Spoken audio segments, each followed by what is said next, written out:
Hi friends, welcome to our YouTube channel Telugu construction engineer.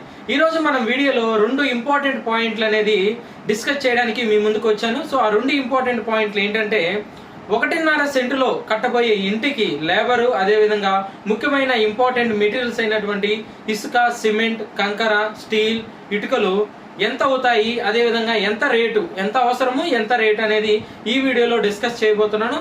అదేవిధంగా very important విషయం వచ్చేసి cement top 20 cement companies అయితే ఈ వీడియోలో డిస్కస్ చేయబోతున్నాను. సో వీడియో అనేది ఎండ్లో ఉంటుంది దాని గురించి. సో వీడియో అనేది చివరి వరకు చూడండి. మీ ఏరియాలో ఎక్కువగా మీరు ఉపయోగించే సిమెంట్ కంపెనీ, అదేవిధంగా స్టీల్ కంపెనీని కింద కామెంట్ చేయండి. 25-26 సైజు ఉన్నటువంటి ఒక ఇల్లు కట్టాలి అంటే ఎంత అవుతుంది అనేది మనం చూద్దాము. సో దీని యొక్క ఏరియా ఎంత వస్తుంది? 25x26 అంటే 650 చదరపు అడుగులు వస్తుంది ఎస్ఎఫ్టీ. సో దీన్నే మనం ఏమనుకుంటాము, 6.5 యూనిట్ అని కూడా మనం అనుకుంటాం. యూనిట్లో 6.5 యూనిట్. అదే అంకణాలకు వచ్చేసరికి 9 అంకణాలు. ఓకేనా? సో ఈ ఏరియా ఉన్నటువంటి ఇల్లు కట్టాలి అంటే మెయిన్గా లేబర్ రేట్ అనేది ఎంత అవుతుంది? ఈ 2025 సంవత్సరంలో రేట్లు అయితే పెరగడం జరిగింది. ఈ 2025లో లేబర్ రేట్ అనేది 350 రూపాయల నుంచి 380 రూపాయలకైతే పెరగడం జరిగింది. ఇంతకంటే తక్కువ అయితే మార్కెట్లో లేదు. ఒకవేళ ఇంతకంటే తక్కువ తీసుకున్నారు అంటే మీకు ఎక్స్ట్రా ఛార్జెస్ అనేది ఏదో ఒక రూపంలో ఉంటుంది. ఇది మాత్రం ఖచ్చితంగా గమనించుకోండి. అర్థమవుతుందా? సో ఈ 650 ఇంటూ 380 రూపాయలు వేయండి. ఎంతైతే వస్తుందో అదే అమౌంట్ మనకి లేబర్ కింద ఛార్జ్ చేస్తారు. సో 2,47,000 2,47,000 అనేది మనకి అంటే అప్రాక్సిమేట్గా 2,50,000 అనేది ఒక 650 చదరపు అడుగులు ఉన్న ఇంటికి ఖర్చు అవుతుంది. ఇది మాత్రం గమనించండి. తర్వాత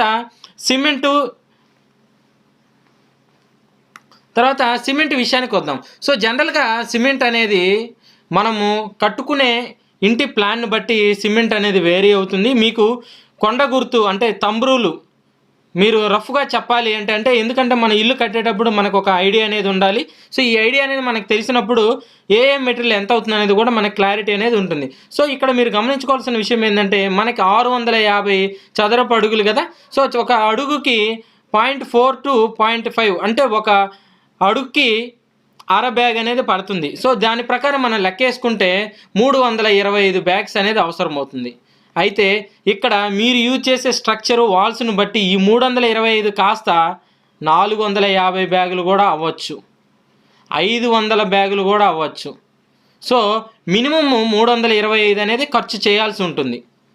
సో ఇక్కడ నాకు 325 మీరు చెప్పారు, నాకు 500 బ్యాగులు అయిందంటే అవుతుంది. ఎందుకు అవ్వదు? మీరు అక్కడ యూజ్ చేసే స్ట్రక్చర్స్, రూములు వాల్స్ని బట్టి మారుతూ ఉంటుందన్నమాట. సో ఇది గమనించుకోండి. సో అదేవిధంగా మీ యొక్క ఏరియాలో ఏ కంపెనీని యూజ్ చేస్తున్నారు మీరు ఎక్కువగా? సిమెంట్ కంపెనీ అనేది కామెంట్ చేయమన్నా ఇంకా ఎవరు చేయలేదు, కామెంట్ చేయండి ఫ్రెండ్స్, సో దట్ మిగతా వాళ్ళకు కూడా అర్థమవుతుంది. అదేవిధంగా ఈ వీడియో చివరిలో టాప్ 20 కంపెనీస్ గురించి చెప్పడం జరిగింది. సో వీడియోని కూడా చివరి వరకు చూడండి. తర్వాత స్టీల్, ఐరన్ విషయానికి వస్తే చాలామంది మీరు చెప్పిన దానికంటే మాకు తక్కువ అవుతుంది, మీరు చాలా ఎక్కువ చెప్తున్నారు అంటున్నారు. సో మనము జాగ్రత్తగా కానీ యూజ్ చేస్తే ఒక అడుగుకి 4 కేజీలు అంటే 650 అడుగులు ఇంటూ 4 కేజీలు వేస్తే 2,600 కేజీలు అనేది మనం వాడాలి. మీరు ఏం చేస్తున్నారు? డబ్బులు మిగిలించుకోవడం కోసం మీరు 2 కేజీలు కానీ 2.5 కేజీ కానీ వాడుతున్నారు. అంటే ఫర్ ఎగ్జాంపుల్ 650 ఇంటూ 2 కేజీలు వేస్తే 1,300 కేజీలు వస్తుంది. సో మీరు ఈ 1,300 కేజీల్లోనే మీరు వాడేసుకుంటున్నారు. సో దానివల్ల మీకు స్టీల్ ఎందుకు మిగులుతుంది. మీరు ప్రాపర్గా డిజైన్ చేయించి మీరు కానీ స్ట్రక్చర్ కానీ కడితే ఖచ్చితంగా 2,600 కేజీలు అనేది ఖచ్చితంగా అవసరం అవుతుంది. అర్థమవుతుందా? సో మన వాళ్ళు ఏంటంటే కొంచెం అమౌంట్ మిగిలించుకోవడం కోసము ఈ 4 కేజీలు కాస్త 2 కేజీలు వాడుతున్నారు అడుక్కి, ఒక చదరపు అడుక్కి. అప్పుడు మనకు 1,300 కేజీలు 1,500 కేజీల్లోనే మీకు ఆ ఇంటికి మొత్తానికి అవసరమైపోతుంది అనమాట. అంటే పిల్లర్స్ కావచ్చు, బీమ్స్ కావచ్చు, స్లాబ్కి కావచ్చు, తర్వాత స్టేర్ కేస్కి అన్నిటికి కూడా. అయితే ఒక్క స్లాబ్ విషయానికి వస్తే కేవలం నేను 650 అడుగుల్లో స్లాబ్ వేయాలనుకుంటున్నా. సో 1 కేజీ ఫర్ ఒక ఎస్ఎఫ్టీ అంటే 650 కేజీలు 650 అడుగులు ఇంటూ 1 కేజీ 650 కేజీలు మన స్లాబ్కి అనేది అవసరం అవుతుంది. అదేవిధంగా మీ యొక్క ఏరియాలో మీరు ఒకవేళ ఇల్లు గతంలో కట్టునుంటే లేదంటే కట్టబోయే ఇంటికి మీరు ఏ కంపెనీ స్టీల్ అనేది వాడాలనుకుంటున్నారు అనేది కూడా కామెంట్ చేయండి ఫ్రెండ్స్. నెక్స్ట్ ఇటుకలు. సో ఇటుకల విషయానికి వస్తే మీరు రకరకాల ఇటుకలు అనేది మార్కెట్లో అవైలబిలిటీలో ఉన్నాయి. సో మనము కంట్రీ బ్రిక్స్ అంటే ఎర్రండి మట్టి ఇటుక అనేది చూద్దాం. సో ఇది వచ్చేసి మనకి దగ్గరగా 650 చదరపు అడుగులకి 15,000 ఇటుకలు అనేది అవసరమవుతాయి.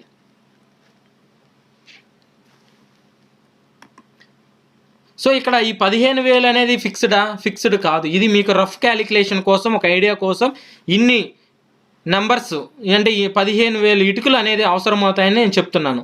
సో మీరేం చేస్తున్నారు, మీరు 15,000 చెప్పారు, నాకు 20,000 అయిందంటే ఖచ్చితంగా అవుతుంది. ఎందుకంటే అక్కడ వాల్స్ని బట్టి, అదేవిధంగా రూమ్స్ని బట్టి, మీరు కట్టే స్ట్రక్చర్ని బట్టి మన పార్టీషన్ వాల్స్ అవి ఎక్కువ అయిపోతే ఇక్కడ ఇటుక సైజు ఇటుకలు కూడా ఎక్కువ అవసరం అవుతాయి. సో జనరల్గా మనకి ఇటుక అనేది 10 రూపాయలు, మంచి ఇటుక అయితే 10 రూపాయలు ఉంది.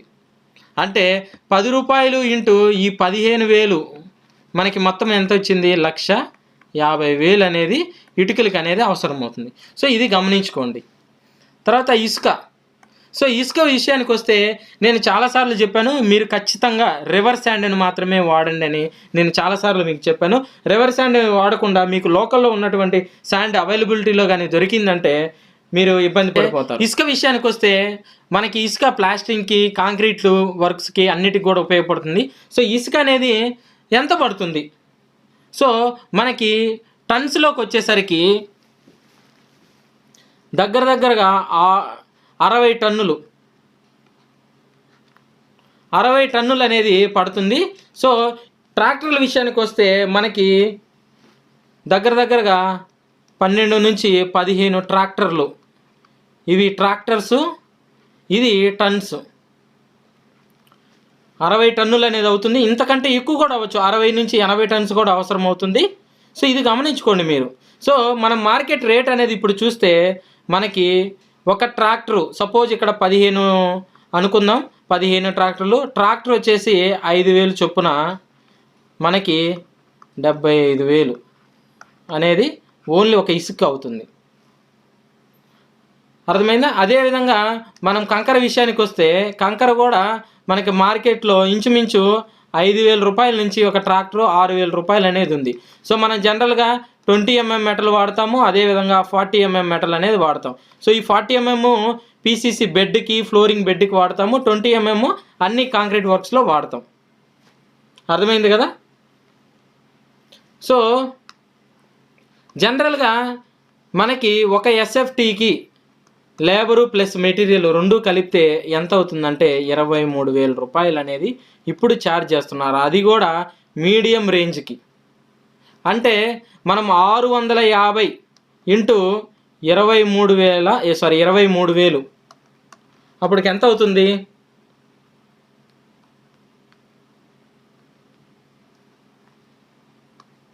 14,95,000. అంటే అప్రాక్సిమేట్గా 15 లక్షలు అనేది మనకి ఈ ఇంటికి లేబరు, మెటీరియల్ మొత్తం ఇంక్లూడింగ్ పిఓపి అన్నీ పెట్టుకొని అన్నీ చేసుకుంటే ఈ అమౌంట్ అనేది రావడం జరుగుతుంది. అయితే మీ ఏరియాలో పిఓపికి ఎంత తీసుకుంటారు? సో ఇప్పుడు మనము టాప్ 20 సిమెంట్ కంపెనీస్ అనేది ఒకసారి చూద్దాం. సో ఫస్ట్ అంబుజా సిమెంట్, తర్వాత శ్రీ సిమెంట్, తర్వాత UltraTech cement, Ramco cement, next Dalmia cement, దాని తర్వాత మనకి జేకే సిమెంట్లో నుంచి జేకే సూపర్ సిమెంట్, తర్వాత ఏసీసీ సిమెంట్, తర్వాత ఇండియన్ సిమెంట్లో మనకి చాలా రకాలు ఉన్నాయి, అవన్నీ కూడా లిస్ట్ ఇచ్చాను. తర్వాత బిర్లా A1 సిమెంట్, ఇది ఓరియంట్ సిమెంట్తో టైప్ అయింది. తర్వాత మనకి స్టార్ సిమెంట్, సో ఈ స్టార్ సిమెంట్ తర్వాత నెక్స్ట్ మనకి మంగళం సిమెంట్, తర్వాత జైపీ సిమెంట్, సో మీరు చాలామంది వాడుంటారు. నెక్స్ట్ మనకి జేఎస్డబ్ల్యూ సిమెంట్, ఈ జేఎస్డబ్ల్యూ ఎంతమంది వాడారో కామెంట్ చేయండి. ప్లాటినం సుప్రీమో సిమెంట్, దాని తర్వాత నెక్స్ట్ సిమెంట్ వచ్చేసి చెట్టినాడు సిమెంట్, మనకు ఓపీసీ ఉంటాయి, పీపీసీ ఉంటాయి ప్రతి సిమెంట్లో. తర్వాత పెన్నా సిమెంట్ తర్వాత నాగార్జున సిమెంట్, తర్వాత మనకి సాగర్ సిమెంట్. వీడియో కానీ నచ్చితే లైక్ చేయండి. Thanks for watching.